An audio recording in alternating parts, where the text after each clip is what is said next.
Donc avec la notice de montage.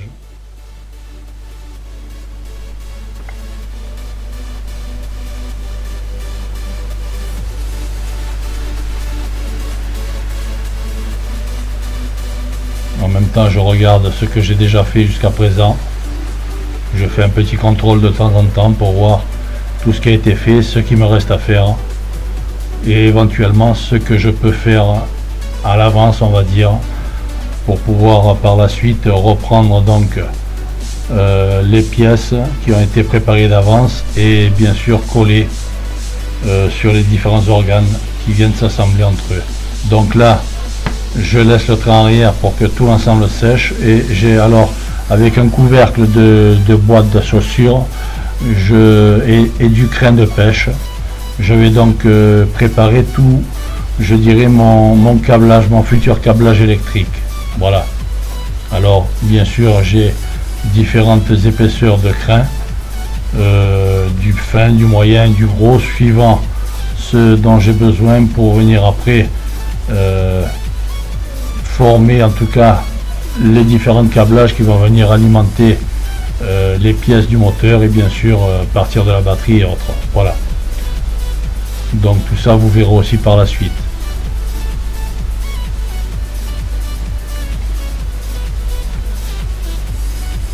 Voilà, donc vous voyez avec ce couvercle de boîte, eh bien je me suis fait, je dirais, préparer une espèce d'outil pour préparer donc tous mes câbles, voilà, tous mes câbles électriques. Et bien sûr je vais les peindre des différentes couleurs nécessaires. Voilà.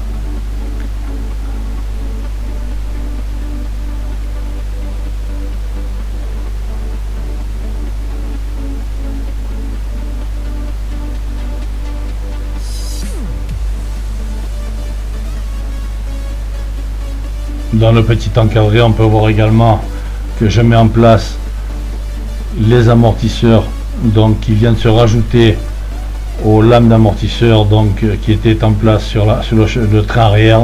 Voilà, vous voyez, donc là c'est un travail de précision également.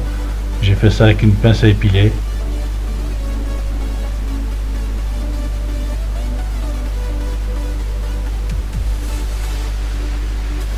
Cela vous permet également dans les petits encadrés de voir l'avancement donc du travail sur je dirais le modèle réduit.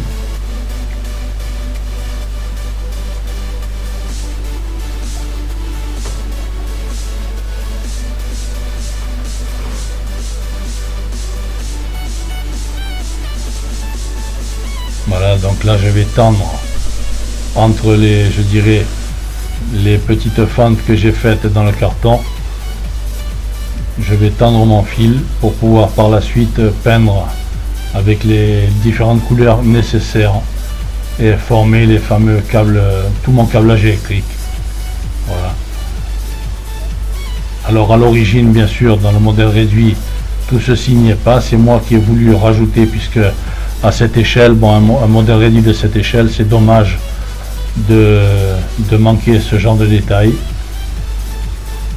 J'ai donc décidé de rajouter certains détails, en tout cas au niveau du câblage électrique ou autre, pour que la maquette ait plus de cachet. Voilà. L'intérieur aussi, le capitonnage, vous verrez, je l'ai fait, donc j'ai trouvé je dirais c'est du papier peint sur lequel je l'ai peint en rouge, on peut le voir donc dans l'encadré qui se trouve en haut. Et bien sûr j'ai mis ce capitonnage pour donner un peu comme si c'était du cuir. Voilà, me rapprocher en tout cas au maximum de la réalité. Et comme vous pouvez le voir, bon, le rendu n'est pas si mal que ça.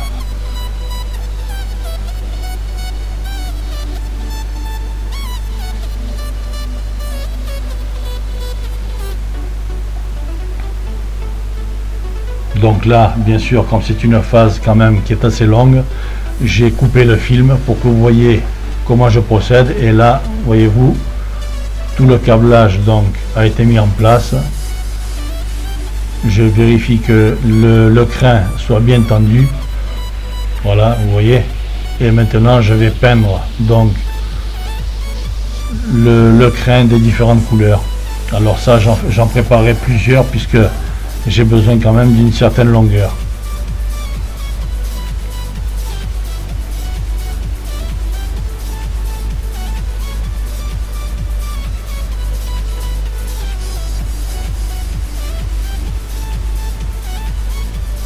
Voilà, donc je prends mes petits pots de peinture et puis je vais bien sûr appliquer la peinture sur le crin, sur le fil de pêche. Vous voyez, dans l'encadré en haut, on voit un peu donc les différents câbles électriques qui ont été mis en place. Vous voyez, avec les différentes couleurs. Le dessous du capot, ça n'y était pas non plus sur le modèle réduit. C'est moi qui ai pris un tissu un peu spécial, je dirais, pour le positionner sous le capot afin que ce soit le plus réel possible.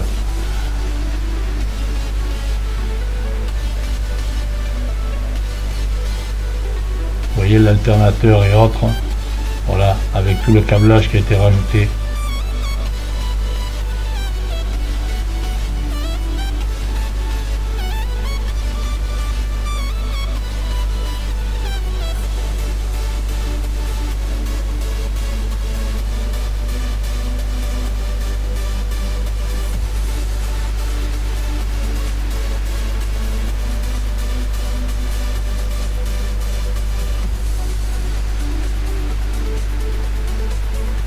Vous pouvez voir également dans l'encadré du bas donc le châssis qui continue à avancer avec le train arrière qui a été mis en place.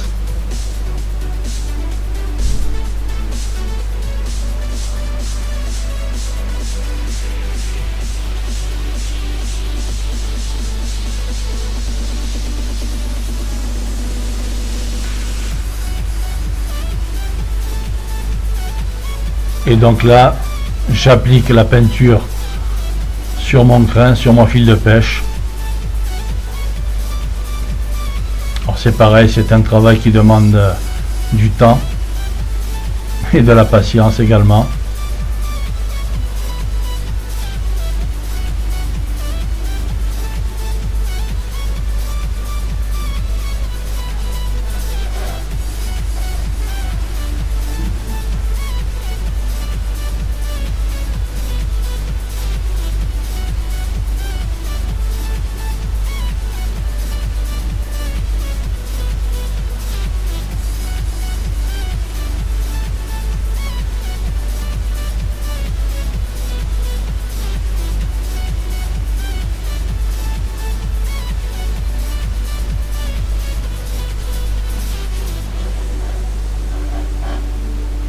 Donc là bien sûr je vais continuer à peindre. Vous doutez bien que j'ai coupé une bonne partie du film et une fois que j'ai donc peint tout mon câblage, voilà, là j'ai terminé. Cela a demandé un peu plus d'une heure parce que j'en ai préparé plusieurs et donc je vais vous montrer, voilà, vous voyez ce que cela donne. Voilà, donc du jaune, du vert et du rouge afin de faire les différents câbles nécessaires. Et cela vous permet également de voir les différentes phases et l'avancement du travail qui est fait.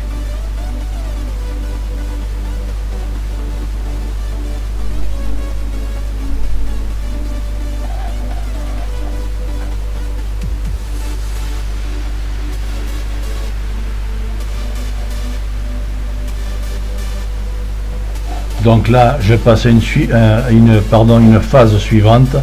Alors, vous avez vu donc toute la partie du radiateur et je reviens à nouveau sur mon train arrière. Donc vous voyez, là tout a bien séché. Je vais vérifier l'ensemble de celui-ci et bien sûr faire les retouches de peinture nécessaires là où j'ai gratté la peinture pour pouvoir coller les différentes pièces entre elles. Voilà, donc là bien sûr j'applique la peinture et éventuellement je reprends la pièce en entier pour pas qu'il n'y ait de surcharge de peinture.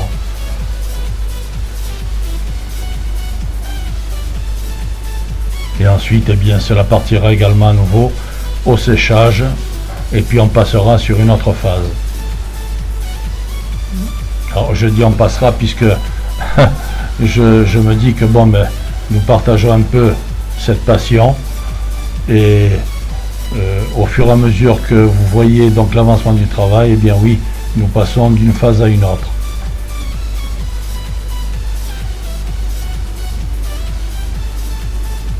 Donc là je continue à appliquer la peinture, vous voyez, sur l'ensemble du bloc, donc du train arrière.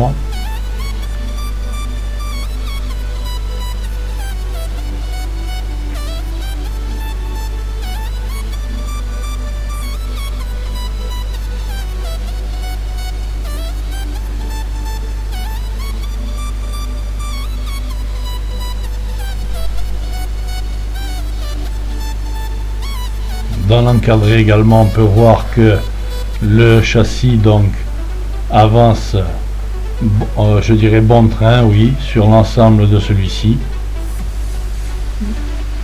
Je vérifie également au fur et à mesure que toutes les pièces soient correctement positionnées également.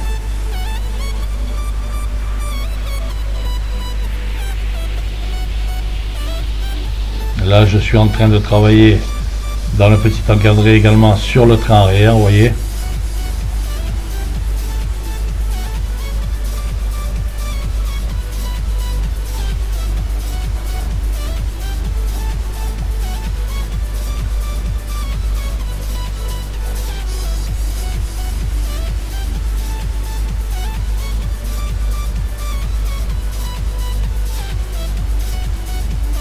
Je vérifie bien que la peinture soit placée, je dirais en tout cas avec parcimonie, et que ce soit régulier.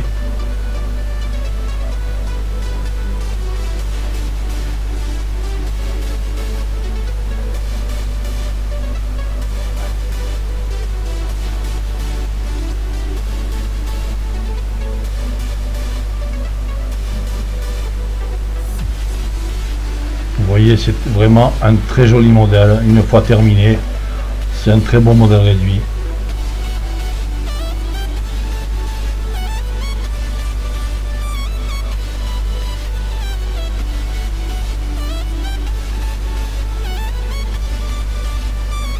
C'est pour ça qu'à cette échelle, je dirais, j'ai voulu qu'il y ait un maximum de détails. Sinon, ce serait vraiment dommage de ne pas faire, en tout cas, je vais me répéter, certains détails, que ce soit au niveau du moteur ou même à l'habitacle. À cette échelle-là, c'est vraiment, on peut se permettre de montrer le maximum de détails possible pour se rapprocher de la réalité. Là, vous voyez, j'ai marqué Goodyear donc sur les pneus, j'ai peint les traces qu'il y avait.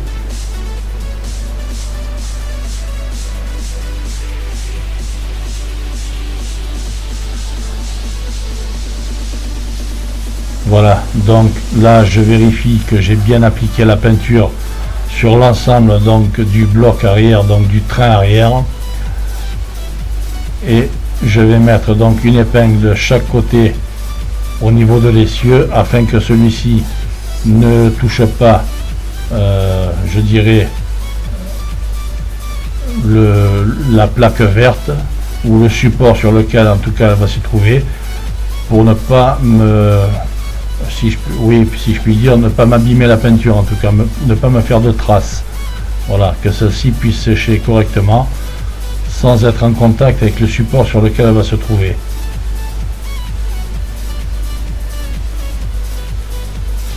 Voilà, vous voyez, comme ça celui-ci reste en l'air et la peinture peut sécher sans avoir à toucher à être en contact, en tout cas avec le support sur lequel elle se trouve. Voilà, je fais une petite vérification, une dernière vérification, et nous allons donc passer à une phase suivante.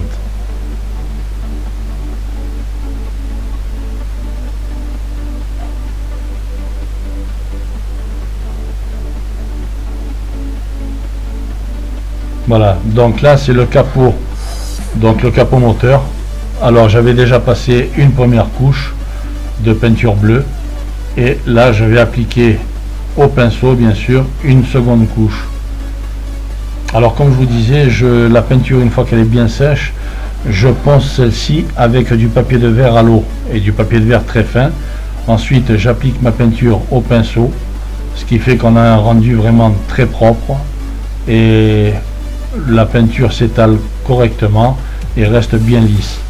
Après bien sûr je me suis fait une espèce de petit capitonnage pour que la pièce en question en tout cas soit à l'abri de la poussière. Sinon comme vous le savez, la poussière qui se trouve dans l'air automatiquement, celle-ci va venir se poser sur la peinture et cela donne vraiment un très mauvais effet. Donc là j'applique la peinture sur le capot et je vais ensuite le protéger sous sous une espèce de coupole ou alors une boîte en tout cas dans laquelle je vais mettre un cellophane pour voir un peu en même temps la pièce au travers de ce cellophane. Et donc celle-ci sera protégée de la poussière.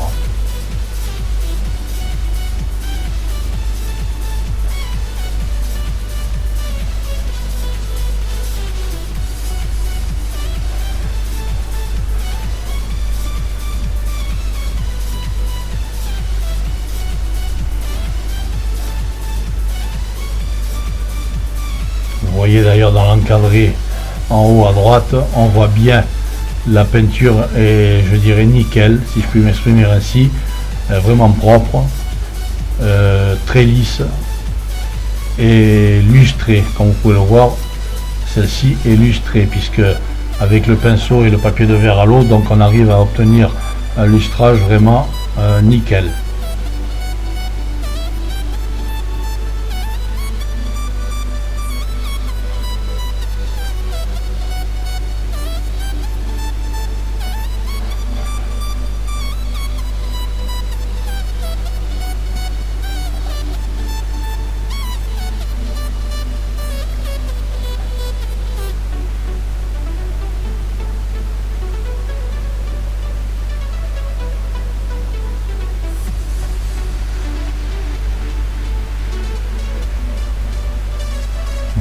Dans l'encadré du haut toujours, on voit donc l'ensemble du véhicule, du modèle réduit en tout cas, et la peinture est vraiment très propre, parfaitement lisse, sans irrégularité, et bien sûr on a l'impression que celle-ci a été polie.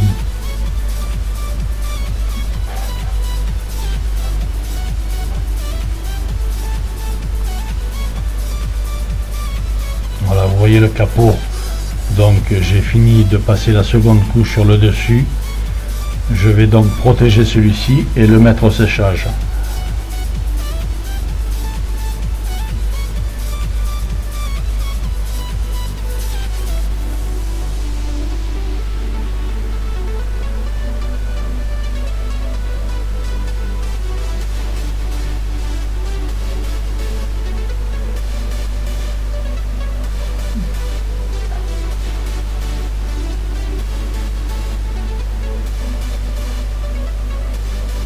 Et là je vais donc appliquer à nouveau une autre couche de bleu sur les pièces qui vont former les blocs phares.